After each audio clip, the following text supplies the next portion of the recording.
Hello മച്ചാന്മാരെ, നമ്മൾ ഇന്ന് വെട്ടാൻ പോകുന്നത് ഈ മീനെ നിങ്ങൾ ആരെങ്കിലും കണ്ടിട്ടുണ്ടോ? കഴിച്ചിട്ടുള്ളവർ കമൻറ്റ് ചെയ്യട്ടെ. ഇത് പുള്ളിയടവ് പുള്ളിപ്പാര എന്നൊക്കെ പറഞ്ഞൊരു മീനാണ് കേട്ടോ. നല്ലൊരു മീനാണ്. ഇവിടെ ബയാത്ത് എന്നൊക്കെ പറയും. നല്ല ടേസ്റ്റാണ്, പൊരിക്കാനൊക്കെ ടേസ്റ്റാണ്. ഇതിൻ്റെ വലിയ ടൈപ്പാണെങ്കിൽ കറി വെക്കാനും തേങ്ങ അരച്ച് കറി വെക്കാനൊക്കെ നല്ല മീനാണ്. നല്ല മീനാണ്, ഒരുപാട് ടേസ്റ്റുള്ള മീനാണ്.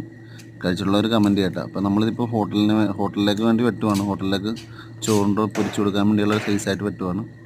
ചെറുതായിട്ട് വരഞ്ഞ് 2 വരയൊക്കെ ഇടുന്നുള്ളൂ കേട്ടോ. പക്ഷെ നമ്മൾ വറക്കുവാണെങ്കിൽ ഒരു 3-4 വരയൊക്കെ ഇട്ട് നല്ല രീതിയിൽ മസാലയൊക്കെ അങ്ങ് പിടിപ്പിച്ച് തേച്ച് പിടിപ്പിച്ച് കുറച്ച് നേരം അങ്ങ് വെക്കുക. വെച്ച ശേഷം അങ്ങോട്ട് പൊരിക്കുകയാണെങ്കിൽ നല്ല ടേസ്റ്റ് ആയിരിക്കും മീൻ.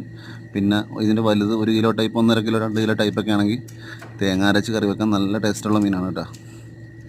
അപ്പോൾ നമ്മുടെ വീഡിയോ കാണുന്നവരെല്ലാവരും ഒന്ന് സപ്പോർട്ട് ചെയ്യുക, സബ്സ്ക്രൈബ് ചെയ്യുക, ലൈക്ക് ചെയ്യുക, ഷെയർ ചെയ്യുക.